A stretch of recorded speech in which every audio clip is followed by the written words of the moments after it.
Hey guys, welcome back to smart study with Tamanna. Last video lecture में मैंने आपको reproduction in flowering plants के बारे में बताया, जो जस्ट एक इंट्रोडक्टरी लेक्चर था, जहां पर हमने फ्लावर के डिफरेंट पार्ट्स के बारे में पढ़ा। आज हम पढ़ने वाले हैं कि फ्लावर के अंदर जो रिप्रोडक्शन होता है, सेक्सुअल रिप्रोडक्शन होता है फ्लावर्स के अंदर। लेकिन सेक्सुअल रिप्रोडक्शन के लिए दो गैमेट्स का बनना जरूरी होता है, क्योंकि सेक्सुअल रिप्रोडक्शन में हमेशा दो गैमेट्स आपस में फ्यूज होंगे और एक नया ऑफस्प्रिंग पैदा करेंगे। लेकिन उस ऑफस्प्रिंग को पैदा करने के लिए पहले गैमेट्स की फॉर्मेशन भी तो इम्पॉर्टेंट है ना। गैमेट्स कैसे बनते हैं और कैसे कौन कौन से स्टेप्स इन्वॉल्व होते हैं ताकि गैमेट्स बन सके, आज हम उस सब को डिटेल में पढ़ने वाले हैं, लेकिन वन लाइनर अप्रोच के साथ, ताकि वो आपको एग्जाम में फायदा दे सके। तो शुरू करते हैं प्री फर्टिलाइजेशन इवेंट से। फर्टिलाइजेशन होने से पहले, गैमेट्स के मिक्स होने से पहले गैमेट्स का बनना जरूरी है, और गैमेट्स जब बनते हैं उसे कहा जाता है गैमेटोजेनेसिस। गैमेटोजेनेसिस में मेल के अंदर मेल गैमेट और फीमेल के अंदर फीमेल गैमेट बनेगा। जब गैमेट्स बन जाएंगे तो वो गैमेट्स जो हैं वो ट्रांसफर होंगे, मेल गैमेट और फीमेल गैमेट साथ में आएंगे और पॉलिनेशन का प्रोसेस होगा, देन फर्टिलाइजेशन होगा। सबसे पहले देखते हैं कि मेल गैमेट यानी कि जो स्टेमन है, स्टेमन के अंदर पोलन ग्रेन्स कैसे बनने वाले हैं, जिसे हम मेल गैमेट कहते हैं। मेल गैमेट जो होता है, मेल गैमेट यानी कि स्टेमन के दो इंपॉर्टेंट पार्ट्स होते हैं। एक को कहा जाता है एंथर। एंथर जो आपको ऊपर दिख रहा है, ये बल्ब लाइक स्ट्रक्चर, और जो एंथर के नीचे ये डंडी सी प्रेजेंट होती है, इसे कहा जाता है फिलामेंट। एंथर और फिलामेंट। जो एंथर होता है, ये आपके पास इसी के अंदर पोलन ग्रेन्स प्रेजेंट होते हैं, यहीं पे पोलन ग्रेन्स बनेंगे। और फिलामेंट तो जस्ट एक डंडी है जो इसे सपोर्ट दे रही है। एंथर के बारे में बात करें तो ये एक बाइलोब्ड स्ट्रक्चर है। बाइलोब्ड स्ट्रक्चर यानी कि इसके दो पार्ट्स होते हैं, इस तरीके का दो फेसेस है, दो बल्जेस हैं इसमें, और ये फिलामेंट की टिप के ऊपर प्रेजेंट होता है। हर एक लोब के अंदर दो पोलन ग्रेन्स प्रेजेंट होते हैं, सॉरी, दो पोलन ग्रेन्स नहीं, दो पोलन सैक्स प्रेजेंट होते हैं। बिल्कुल जैसे कैप्सिकम होता है ना, कैप्सिकम में देखो ये कंपार्टमेंट्स है, एक तरफ के लिए एक लोब बाइलोब वाला स्ट्रक्चर, दूसरी के लिए बाइलोब वाला स्ट्रक्चर। यहाँ पर भी दो पोलन सैक्स प्रेजेंट है और यहाँ पर भी दो पोलन सैक्स प्रेजेंट है, और दोनों पोलन सैक्स जो होते हैं वो आपस में जुड़े होते हैं कनेक्टिव टिश्यू से। इसका मतलब कि एंथर जो है, दो लोब्स हैं तो इसे सिंपली बाइलोब्ड स्ट्रक्चर कह सकते हैं, और दोनों के अंदर क्योंकि दो दो पोलन सैक्स है तो इसलिए इसे डाइथीकस कहेंगे। अब दो लोब्स और दोनों लोब्स के अंदर फर्दर हमारे पास दो दो पोलन सैक्स, इसका मतलब कुल मिला के एंथर के अंदर 4 माइक्रोस्पोरेंजिया प्रेजेंट होते हैं। देखिए 4 माइक्रोस्पोरेंजिया, 1 2 3 और 4 माइक्रोस्पोरेंजिया, यानी कि ऐसे सेल्स जो फर्दर मैच्योर होंगे, पहले मदर सेल बनेंगे और धीरे धीरे मैच्योरिटी गेन करते करते पोलन ग्रेन्स बन जाएंगे। ठीक है, ये एंथर का स्ट्रक्चर थोड़ा डायग्रामेटिकली बनाया है। फिर माइक्रोस्पोरेंजिया मतलब इसी पोलन ग्रेन की सेक्शन, और फिर आपके पास यंग एंथर का एक ट्रांसवर्स सेक्शन है, जहां पर ये माइक्रोस्पोरेंजिया, ये माइक्रोस्पोरेंजिया, ये सब माइक्रोस्पोरेंजिया, और बीच में जुड़े हैं ये सब कनेक्टिव टिश्यू की मदद से। जो हमारे पास ये माइक्रोस्पोरेंजिया होते हैं ना, इनकी 4 लेयर्स होती हैं, बाहर से ऊपर से कवरिंग की ये 4 लेयर्स होती है। ये देखिए इधर आप देख सकते हो, ये 4 लेयर 4 लाइनिंग में प्रेजेंट होते हैं। एपिडर्मिस है, एंडोथीशियम है, मिडल लेयर है, काफी सारी लेयर्स प्रेजेंट होती है। अब अंदर जो होता है यहाँ पर स्पोरोजिनस टिश्यू प्रेजेंट होता है सेंटर में। हर स्पोरेंजिया के सेंटर में स्पोरोजिनस टिश्यू प्रेजेंट होता है और ये स्पोरोजिनस टिश्यू जो होता है ये फर्दर माइक्रोस्पोर्स बनाएगा। माइक्रोस्पोर्स जो फर्दर डेवलप होंगे और माइक्रोस्पोर्स से बनेंगे पोलन ग्रेन्स। ये पहले पूरा स्ट्रक्चर समझ लेते हैं कि पोलन ग्रेन्स को बनना कैसे है। जो हमारे पास जो भी मैंने आपको बताया ना स्पोरेंजिया, स्पोरेंजिया यानी कि स्पोरोजिनस सेल जो होंगे सबसे पहले ये थोड़े मैच्योर होंगे और बनेंगे microspore mother cell. Microspore mother cell जो होते हैं वो फर्दर डिफरेंशिएट होंगे और बनेंगे मायोसाइट्स। मायोसाइट्स वाली जो सेल होंगे इनके अंदर मियोसिस वाली डिवीजन होती है जहां पर क्रोमोसोम्स का नंबर आधा हो जाता है और अब जो स्ट्रक्चर हमारे पास तैयार होता है वहां पर 4 हैप्लॉइड सेल्स बनते हैं जिन्हें हम कहते हैं टेट्राड। और फर्दर ये डिवाइड होके डेवलप हो जाते हैं पोलन ग्रेन्स में। मतलब पहले हमारे पास माइक्रोस्पोर मदर सेल था, फिर मायोसाइट आएगा, फिर माइक्रोस्पोर्स बनेगा और अल्टीमेटली पोलन ग्रेन्स बनेगा। इस तरीके से हमारे पास पोलन ग्रेन्स तैयार हो जाते हैं। जब हमारे पास पोलन ग्रेन्स बन जाते हैं तो पोलन ग्रेन्स को कहा जाता है मेल गैमेटोफाइट और ये बने कहां पर हैं? स्टेमन के अंदर। इनके अंदर काफी सारे न्यूट्रिएंट्स प्रेजेंट होते हैं। पोलन ग्रेन्स काफी छोटे होते हैं, 25 से लेके 50 माइक्रोन मीटर तक का इनका जो साइज होता है, बिल्कुल छोटे छोटे स्फेरिकल स्ट्रक्चर होते हैं। जो पोलन ग्रेन्स होते हैं इनकी एक एक्सटर्नल लेयर वाली कवरिंग होती है और एक अंदर वाली कवरिंग होती है। एक को कहा जाता है एक्साइन, ये आउटर मोस्ट लेयर है, और जो लेयर अंदर से प्रेजेंट होती है इसे कहा जाता है इंटाइन। एक्साइन जो होती है वो ये वाली बाहर वाली लेयर है। ये बहुत ज़्यादा हार्ड होती है क्योंकि ये बनी होती है स्पोरोपोलिनिन से, और स्पोरोपोलिनिन एक ऐसी कवरिंग है जो बहुत ज़्यादा रेजिस्टेंट मटेरियल से बनी हुई होती है। दुनिया में ऐसा कोई एंजाइम नहीं बना, ऐसा कोई एसिड नहीं है जो इसे डिग्रेड कर सके। ठीक है, अब हमारे जो एक्साइन होता है, एक्साइन के सिर्फ एक छोटे से तरफ में एक छोटा सा पोर प्रेजेंट होता है जिसे कहा जाता है जर्म पोर। जब पोलन ग्रेन को स्टिग्मा के ऊपर आना है और अपना पोलन ट्यूब ट्रांसफर करना है तो वो ट्यूब यहीं से आगे बनेगा। ठीक है, इंटाइन के बारे में बात करूं तो ये सेल्यूलोज और पैक्टिन की बनी होती है। ओके, अब मैंने आपको डायरेक्टली बताया कि माइक्रोस्पोर जो होते हैं वो पोलन ग्रेन्स बनते हैं, लेकिन माइक्रोस्पोर से पोलन ग्रेन बनते कैसे हैं जरा ये देख लेते हैं। माइक्रोस्पोर जो होते हैं सबसे पहले तो इनका एक्सपेंशन होता है, ये थोड़े बड़े हो जाते हैं। इनके अंदर जो वैक्यूल होता है ये एक्सपैंड होता है और इनका न्यूक्लियस जो होता है वो एक साइड की तरफ आ जाता है, मतलब इसेंट्रिक पोजीशन ले लेता है। फिर ये जो न्यूक्लियस होता है इसके अंदर माइटोसिस होता है, क्योंकि मियोसिस तो ऑलरेडी हो चुका था ना, मियोसिस हमने ऑलरेडी देखा कि मियोसिस हो चुका था। अब यहाँ पर जो डिवीजन होती है वो है माइटोसिस की। यहाँ पर क्रोमोसोम का नंबर हैप्लॉइड नहीं सेम ही रहता है।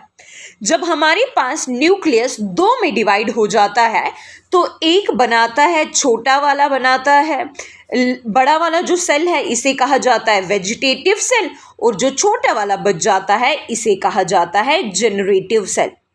वेजिटेटिव सेल का काम ये होता है कि ये जनरेटिव सेल को फीड करे, क्योंकि बेसिकली जो आपके पास वो पोलन वाला या मेल गैमेटोफाइल वाले कैरेक्टरिस्टिक्स हैं वो सारे के सारे जनरेटिव सेल के अंदर है, इसे ही फर्दर आगे जनरेट होना है, जबकि वेजिटेटिव सेल बस इसके लिए खाना स्टोर करके रखता है। अब अब होता कुछ ऐसा है कि जनरेटिव सेल थोड़ा बड़ा होता है तो ये वेजिटेटिव सेल को भी अपने अंदर ले लेता है।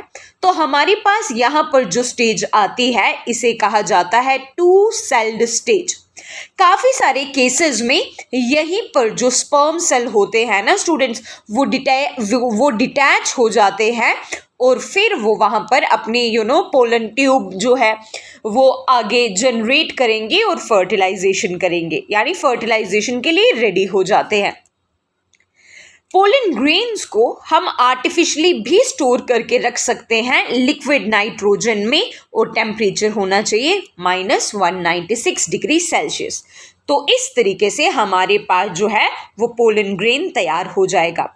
सबसे पहले हमारे पास फ्लावर होता है, फ्लावर के अंदर स्टेमन होता है, स्टेमन जो होता है, स्टेमन के बाद हमारे पास 4 माइक्रोस्पोरेंजिया होते हैं, जो मैंने आपको बताया कैप्सिकम की तरह वाला 4 कंपार्टमेंट्स वाला। फिर उन माइक्रोस्पोरेंजिया के अंदर स्पोरोजेनस टिश्यू होते हैं, sporogenous tissue further sporogenous cells में बनेंगे। फिर हमारे पास मायोसाइट्स बनेंगी, मायोसाइट्स बनेंगी माइक्रोस्पोर मदर सेल। फिर इनके अंदर होगा मियोसिस, और मियोसिस से क्रोमोसोम का नंबर आधा हो जाएगा, हैप्लॉइड बन जाएगा। 4 सेल स्टेज यानी कि माइक्रोस्पोर टेट्राड्स बन जाएंगे। फिर उसके बाद हमारे पास पहले माइक्रोस्पोर बनेगा और माइक्रोस्पोर के बाद हमारे पास बन जाएगा एक फुल्ली फॉर्म्ड पोलन ग्रेन, जहां पर 2 सेल स्टेज है। 2 सेल स्टेज यानी कि कौन कौन सी, एक जनरेटिव तो दूसरा वेजिटेटिव। फीमेल गैमेटोफाइट यानी कि ओव्यूल, लेकिन ओव्यूल का जो फीमेल के अंदर जो मेन रिप्रोडक्टिव ऑर्गन होता है वो होता है पिस्टल।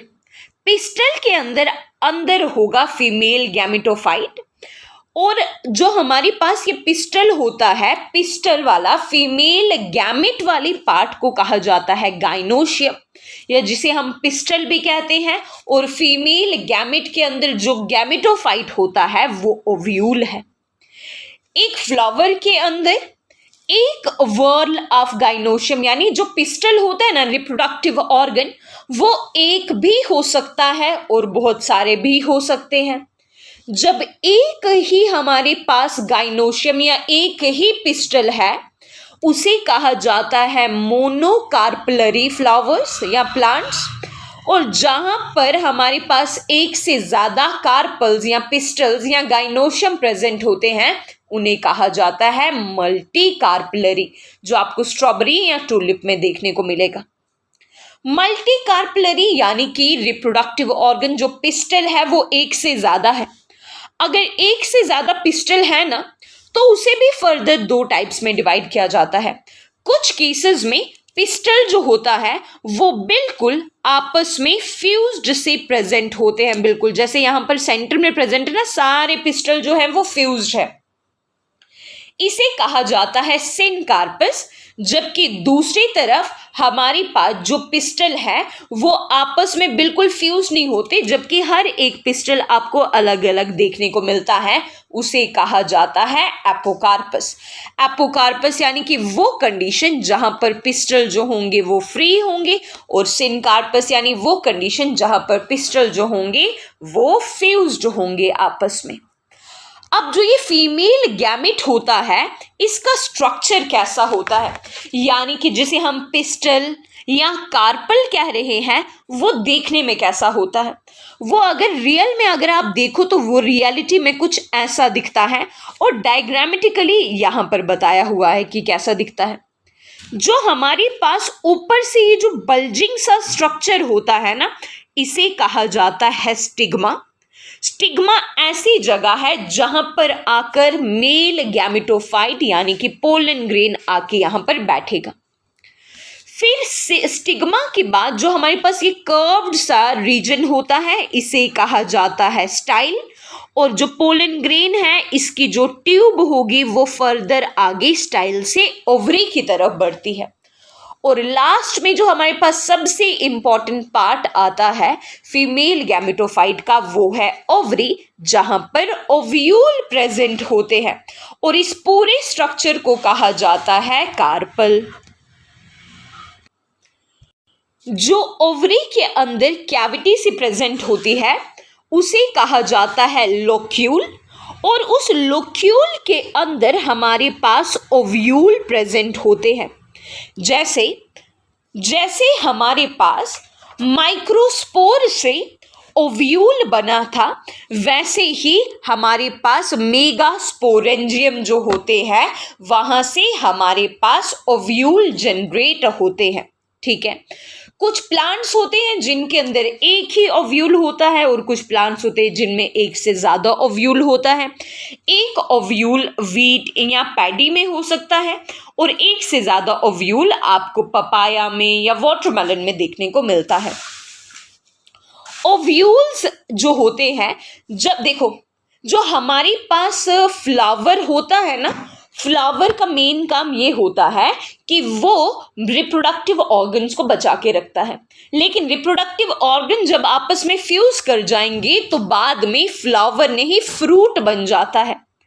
जो प्लांट के ओव्यूल वाला पार्ट होता है, जब फ्रूट बन जाता है तो ओव्यूल वाला पार्ट चेंज हो जाता है सीड्स में, जबकि ओवरी वाला जो पार्ट होता है वो बन जाता है फ्रूट। लेकिन ये सब कुछ फर्टिलाइजेशन के बाद होता है। ओव्यूल जो होते हैं वो अटैच्ड रहते हैं, हमारा जो जो ओव्यूल होते हैं ना वो हमारी ओवरी के साथ अटैच्ड होते हैं थ्रू प्लेसेंटा, और प्लेसेंटा इन ओव्यूल्स को न्यूट्रिशन देती है। जैसे फीमेल भी अपनी बॉडी में जब बेबी को रखती है तो प्लेसेंटा के थ्रू उसे बेबी को फीड करती है ना, बस वैसे ही यहाँ पर भी है, जो कनेक्शन बनाती है ओवरी के बीच में और ओव्यूल के बीच में। ठीक है, नेक्स्ट हमारे पास जो ओव्यूल होता है, ओव्यूल में एक स्टार्क सी फ्यूनिकल सी प्रेजेंट होती है, डंडी सी, जिसे कहा जाता है प्लेसेंटा। और प्लेसेंटा के बारे में मैंने आपको बताया कि ये जो है वो नरिशमेंट देती रहती है एम्ब्रियो को। ओव्यूल के बाहर से जो प्रोटेक्टिव लेयर होती है उसे कहा जाता है इंटेग्यूमेंट, और ओवरी का जो बेसल एंड होता है, बेसल एंड, इसे कहा जाता है चलाजा। एम्ब्रियो सैक के अंदर हमारे पास न्यूसिलस प्रेजेंट होता है, जो अगेन हमारे बेबी प्लांट को नरिशमेंट देता है। ठीक है, तो ये आ गया हमारे पास किसके बारे में, फीमेल रिप्रोडक्टिव पार्ट के बारे में। जिस तरह माइक्रोस्पोरोजेनेसिस से हमारे पास मेल गैमेटोफाइट तैयार हुआ, उसी प्रकार मेगास्पोरोजेनेसिस से हमारे पास फीमेल गैमेटोफाइट तैयार होता है। यहाँ पर मेगास्पोरोजेनेसिस में होता क्या है, जैसे वहाँ पर माइक्रोस्पोर मदर सेल थे ना, वैसे यहाँ पर मेगास्पोर मदर सेल है जिनका बेसिकली क्रोमोसोमल नंबर 2n होता है। ठीक है, इनके अंदर मियोसिस होगा, मेगास्पोर मदर सेल के अंदर मियोसिस होगा, और मियोसिस होने के बाद हमारे पास जो सेल्स बनेंगे स्टूडेंट्स वो होंगे आगे हैप्लॉइड। तो जब बेसिकली पहले 2 सेल होते हैं, फिर 4 हो जाएंगे, और 4 से टोटल सेल्स का नंबर हो जाता है 8। सेल नहीं, बेसिकली मैं सीधे बोलूंगी कि न्यूक्लियस है जो हमारे पास डिवाइड हो रहा है। अब इन 8 न्यूक्लियस में से हमारे पास जो 3 न्यूक्लियस होते हैं वो एक तरफ चले जाते हैं और 3 न्यूक्लियस दूसरी तरफ चले जाते हैं, जबकि 2 न्यूक्लियस सेंटर में ही रह जाते हैं। जो एक तरफ न्यूक्लियस हमारे पास जाते हैं, जो एक वाली तरफ को जा रहे हैं, देखिए ये है चलाजल एंड, ये है माइक्रोपाइलर एंड। चलाजल एंड की तरफ जो वाले न्यूक्लियस हमारे जाते हैं वो अलग से वहां पर सेल स्ट्रक्चर बना देते हैं, वहां पर वो 3 सेल्स बना देते हैं। और जो माइक्रोपाइलर एंड की तरफ जाते हैं वहां पर भी वो 3 सेल्स बना देते हैं। जो माइक्रोपाइलर एंड की तरफ जाते हैं उनमें से 2 वाले सेल्स को कहा जाता है सिनर्जिड्स, और एक बन जाता है एग सेल, सिर्फ एक एग सेल बना हुआ है। और जो हमारी चलाजल एंड की तरफ जाते हैं उन्हें कहा जाता है एंटीपोडल्स। ये भी 3 है, नीचे भी थे 3, 2 सिनर्जिड, एक एग सेल। लेकिन जो सेंटर वाली दो न्यूक्लियस होते हैं जिन्हें हम पोलर न्यूक्लियाई कहते हैं, ये एक ही सेल के अंदर दो न्यूक्लियस होते हैं। ठीक है, एक ही सेल के अंदर दो न्यूक्लियस है। जब भी हमारे जब भी पोलन ग्रेन आएगा, पोलन ट्यूब जो फॉर्म करेगा वो माइक्रोपाइलर एंड से एंटर होगी। ओके, जरा पढ़ लेते क्या लिखा है यहां पर कि एक जो megaspore one of these megaspores develop into female गैमेटो, एक फीमेल गैमेटोफाइट बन जाएगा। तीन जो होंगे वो डिजेनरेट हो जाएंगे। मतलब वही जो मैं आपको बता रही थी कि जो हमारे पास ये 4 सेल्स वाली स्टेज थी ना, इनमें से 3 डिजेनरेट हो जाएंगे, एक ही रहेगा और एक ही जो है होगा वो फर्दर जाके 8 न्यूक्लियस वाला स्टेज बनाएगा। 8 न्यूक्लियस तो है लेकिन सेल्स सिर्फ 7 ही होते हैं। तो इस तरीके से हमारे पास फीमेल गैमेटोफाइट तैयार होता है। इससे पहले कि फर्टिलाइजेशन होने के लिए मेल गैमेट और फीमेल गैमेट का नजदीक आना जरूरी है, यानी कि पोलन ग्रेन्स का ओव्यूल तक पहुंचना जरूरी है।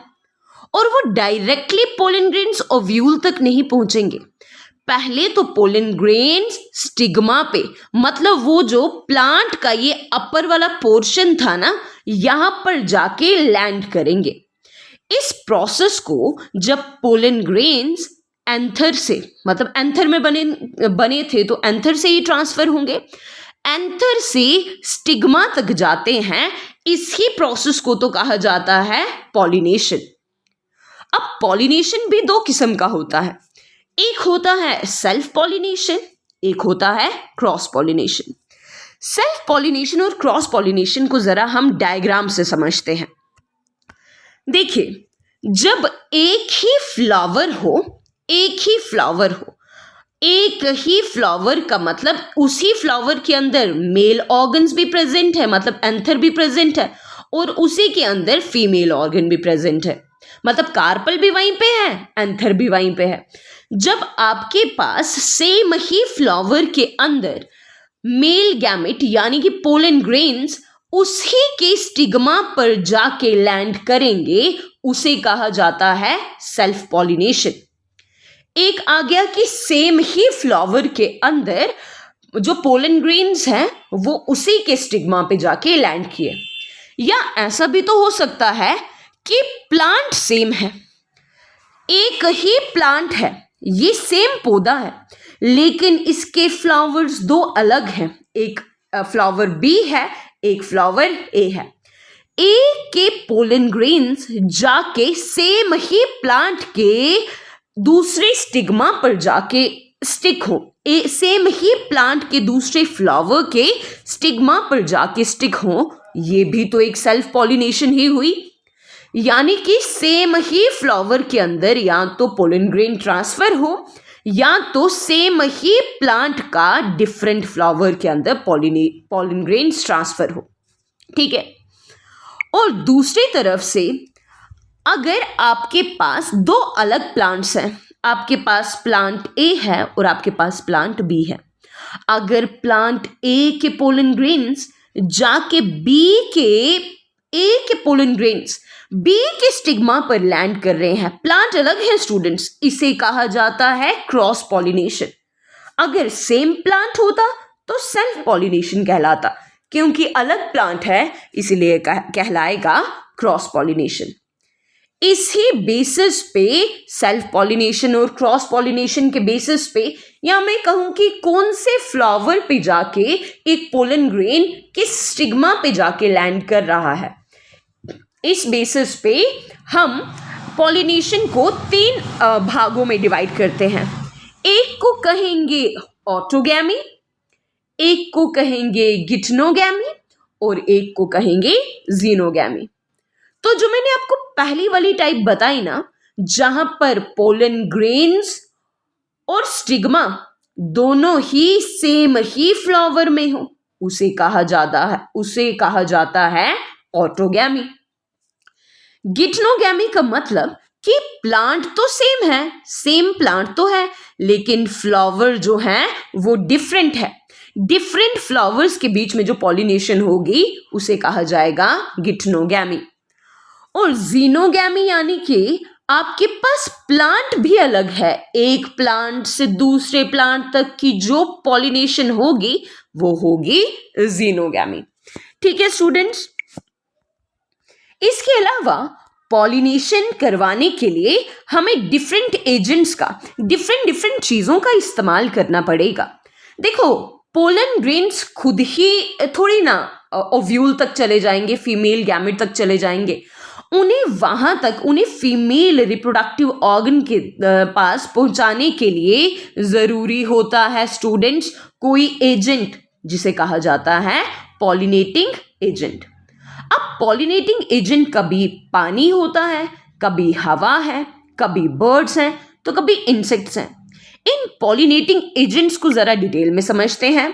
देखिए, पॉलिनेटिंग एजेंट्स को हम दो टाइप्स में डिवाइड करते हैं। एक कहते हैं वो पॉलिनेटिंग एजेंट्स जो नॉन लिविंग है, नॉन लिविंग एजेंट्स यानी कि एबायोटिक एजेंट्स। और एक वो वाली पॉलिनेटिंग एजेंट्स जो जानदार हैं, मतलब कि बायोटिक एजेंट्स। बायोटिक एजेंट्स में आपके पास आ जाती है हवा और एक तरफ आ जाता है आपके पास पानी, जबकि बायोटिक एजेंट्स में आपके पास आ जाते हैं इंसेक्ट्स और आपके पास आ जाते हैं बर्ड्स। जो पॉलिनेशन विंड की वजह से होती है, हवा की वजह से होती है, उस पॉलिनेशन को कहा जाता है एनीमोफिली। अब देखिए, हवा से वो ही पोलन ग्रेन उड़ेंगे जो लाइट होंगे, जो हल्के होंगे, या जो नॉन स्टिकी होंगे, जो चिपके नहीं रहेंगे, जो फ्री प्रेजेंट होंगे, जिनकी स्टेमन्स थोड़ी लंबी हैं और वो एक्सपोज्ड है, वो ही हवा से पॉलिनेट होंगे। इसकी तो एक बहुत सिंपल सी एग्जांपल है हमारे पास। आपने कॉर्न कॉब देखा होगा, मक्की। मक्की के ऊपर जो वो हेयर लाइक स्ट्रक्चर्स प्रेजेंट होते हैं ना स्टूडेंट्स, वो उसके स्टेमन्स ही तो होते हैं जो हवा में एक्सपोज्ड होते हैं। और मक्की के अंदर कौन सी पॉलिनेशन होती है? एनीमोफिली, मतलब पॉलिनेशन थ्रू विंड। वो पॉलिनेशन जो पानी से होती है, उस पॉलिनेशन को कहा जाता है हाइड्रोफिली। पानी से होने वाली पॉलिनेशन आ गई हाइड्रोफिली। इसमें आपके पास एग्जाम्पल्स आ जाती हैं, जैसे सी ग्रास है, वेलिस्नेरिया है। देखिए, जो ऑर्गेनिजम्स पानी में ही पाए जाते हैं, जो प्लांट्स की स्पीशीज पानी में ही पाई जाती है, वो ही करेंगे ना हाइड्रोफिली वाली पॉलिनेशन। ऐसा हो सकता है कि मेल जो स्टेमन जिन प्लांट्स के अंदर प्रेजेंट हो, वो कहीं बेस पे जाके प्रेजेंट है, और जबकि जो फीमेल वाला रिप्रोडक्टिव ऑर्गन है वो कहीं सरफेस पे जाके प्रेजेंट है। तो ये मेल के पोलन ग्रेन्स को फीमेल के स्टिग्मा तक पहुंचाने का काम कौन करेगा? पानी। ठीक है, इसमें आपके पास एग्जाम्पल आ जाती है, जैसे वेलिस्नेरिया हो गया या सी ग्रास हो गया। अब नेक्स्ट हम देखें तो बायोटिक एजेंट्स में आपके पास, बायोटिक एजेंट्स में हमने जैसे ऑलरेडी पढ़ लिया कि बायोटिक एजेंट्स या तो इंसेक्ट्स होंगे या तो बर्ड्स कराएंगे पॉलिनेशन। जब इंसेक्ट्स पॉलिनेशन करवाएंगे, उस पॉलिनेशन को कहा जाएगा एंटोमोफिली, और जब बर्ड्स पॉलिनेशन कराएंगे, उस पॉलिनेशन को कहा जाएगा ऑर्निथोफिली। अगर देखा जाए तो सबसे ज्यादा पॉलिनेशन अगर इंसेक्ट्स में कोई करवाता है ना स्टूडेंट्स, तो वो है भंवरे, मतलब कि बीज। देखिए, यहां पर भी इस पिक्चर में भी आपको देखने को मिलेगा। आप जिस भी गार्डन में जाओगे, आपको वहां पर बीज जरूर देखने को मिलेंगी, और वो बीज ही तो होती हैं जो प्लांट से लेती है नेक्टर, लेकिन बदले में पॉलिनेशन करवा देती हैं। अच्छा, बायोटिक एजेंट्स यानी कि इंसेक्ट्स और बर्ड्स उन्हीं फ्लावर्स की तरफ अट्रैक्ट होंगे जो फ्लावर्स कलरफुल होंगे, जिनके अंदर फ्रेग्रेंस होगा, जिनके अंदर नेक्टर होगा स्टूडेंट्स, एंड साथ में इनके पोलन ग्रेन्स होते हैं स्टिकी। ठीक है, बीज की एग्जाम्पल तो थी बायोटिक एजेंट्स की। इसके अलावा आप बटरफ्लाइज भी देखते हो, वो भी एक बायोटिक एजेंट है। बर्ड्स में आपके पास छोटे छोटे बर्ड्स आते हैं, जैसे humming bird kind of birds होंगे जो बिल्कुल छोटे छोटे होते हैं। तो ये था बच्चों पॉलिनेशन के बारे में।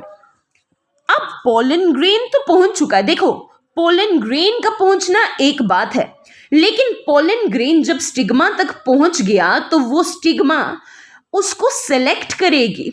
वो स्टिग्मा देखेगी कि ये क्या पोलन ग्रेन इंटरैक्ट करने के काबिल है या नहीं, क्या ये ओव्यूल के साथ फर्टिलाइज हो सकता है या नहीं हो सकता। इसी को कहा जाता है पोलन पिस्टल इंटरैक्शन। ठीक है, जब पोलन ग्रेन स्टिग्मा के ऊपर लैंड करता है और स्टिग्मा उसको अलो कर दे पोलन ट्यूब बनाने के लिए, पोलन ग्रेन अपने साथ लेके आया है स्टूडेंट्स मेल गैमेट को। ठीक है, अब होगा क्या, जब पिस्टल देख लेगा कि ये कंपैटिबल है तो उसके बाद पोलन ग्रेन्स एक ट्यूब बनाना शुरू कर देते हैं, क्योंकि पोलन ग्रेन अपने साथ न्यूक्लियस लेके आए हैं और फर्टिलाइजेशन का मतलब है कि न्यूक्लियस होगा पोलन ग्रेन का, न्यूक्लियस होगा एग सेल का, दोनों आपस में फर्टिलाइज करेंगे और क्या बनाएंगे स्टूडेंट्स, बनाएंगे जाइगोट। ठीक है, अब पोलन ट्यूब जैसे ही बन जाएगी तो पोलन ट्यूब सबसे पहले एंटर करेगी माइक्रोपाइलर एंड से। माइक्रोपाइलर सेल का वो नीचे वाला स्ट्रक्चर जहां से पोलन ग्रेन जो स्पेस है जहां पर वॉल प्रेजेंट नहीं है, ठीक है, तो वो माइक्रोपोलर एंड से एंटर करेगा। अब याद कीजिए, पोलन ग्रेन बाइन्यूक्लिएटेड होते हैं, 2 न्यूक्लियस प्रेजेंट होते हैं, उनमें एक न्यूक्लियस, मतलब कि एक वाला पोलन ग्रेन, एक वाला जो न्यूक्लियस होगा वो तो फर्टिलाइज करेगा किसके साथ, ओव्यूल के साथ। ठीक है, और बनाएगा जाइगोट। जबकि एक वाला मेल गैमेट, एक वाला न्यूक्लियस जाके पोलर न्यूक्लियाई के साथ अटैच करेगा, पोलर न्यूक्लियाई के साथ फ्यूज होगा। ठीक है, और पोलर न्यूक्लियाई का नंबर होता है कैसा, 2 पोलर न्यूक्लियाई हैं, एक मेल गैमेट है, जब आपस में फ्यूज होंगे तो इसे कहा जाता है triple fusion.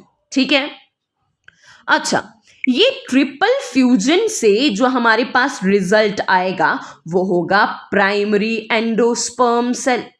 Primary endosperm cell बनेगा ट्रिपल फ्यूजन से। और जब सिंपल हमारे पास एक मेल गैमेट, एक पोलन ग्रेन अब हमारे ओव्यूल के साथ फर्टिलाइज होता है, तब बनता है जाइगोट। मतलब एक तरफ बना जाइगोट, एक तरफ बना प्राइमरी एंडोस्पर्म सेल।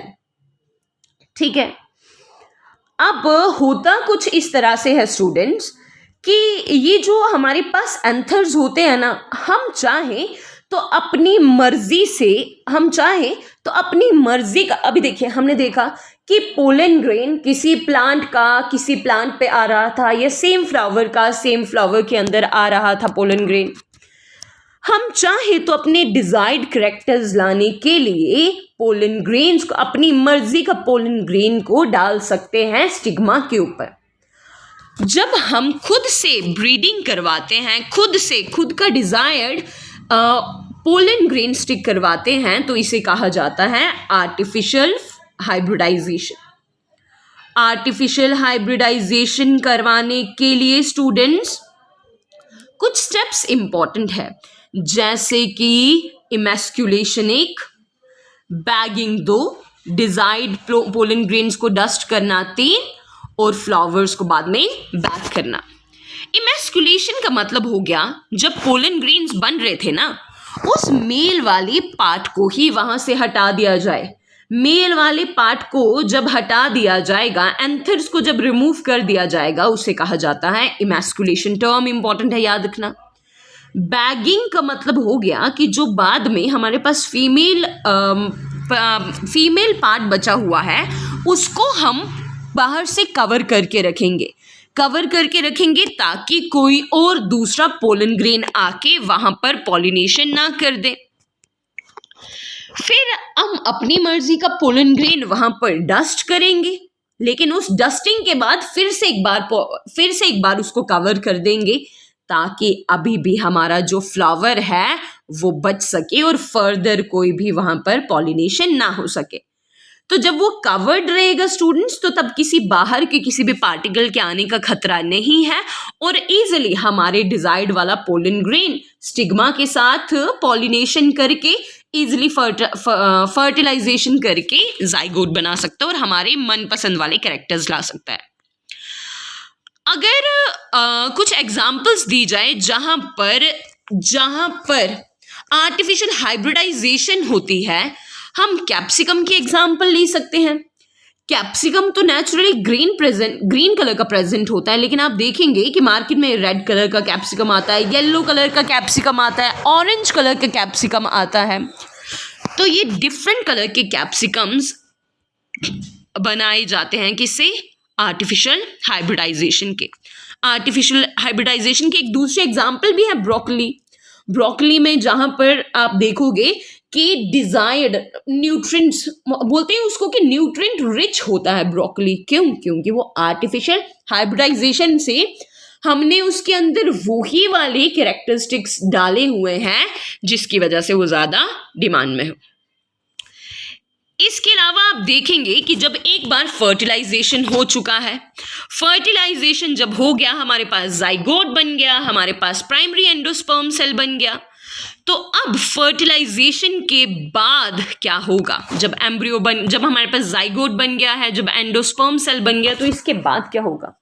देखिए, जाइगोट बाद में डेवलप करेगा और बनाएगा एम्ब्रियो। ठीक है, मतलब जाइगोट का सेल बार बार मल्टीप्लाई होता जाएगा और वो बनाएगा एम्ब्रियो। इसके अलावा जो प्राइमरी एंडोस्पर्म सेल था, जो बना था ट्रिपल फ्यूजन से, ट्रिपल फ्यूजन यानी कि याद कीजिए क्या क्या था आपके पास? ट्रिपल फ्यूजन में आपके पास 2 पोलर न्यूक्लियाई थे और एक मेल गैमेट था, वहां पर हुई थी ट्रिपल फ्यूजन। और प्राइमरी एंडोस्पर्म सेल बाद में डेवलप होके बनाएगा एंडोस्पर्म, और एंडोस्पर्म का काम ये होता है कि वो डेवलपिंग एम्ब्रियो को खाना प्रोवाइड करता है, मतलब नरिश करता है उसको। इसके अलावा जो हमारे पास ओवरी वाला पार्ट था, वो पूरा ओवरी वाला जितना पार्ट था वो बाद में डेवलप होगा और फ्रूट बन जाएगा, और आखिर में ओव्यूल जो हमारे पास प्रेजेंट थे वो बन जाएंगे सीड्स।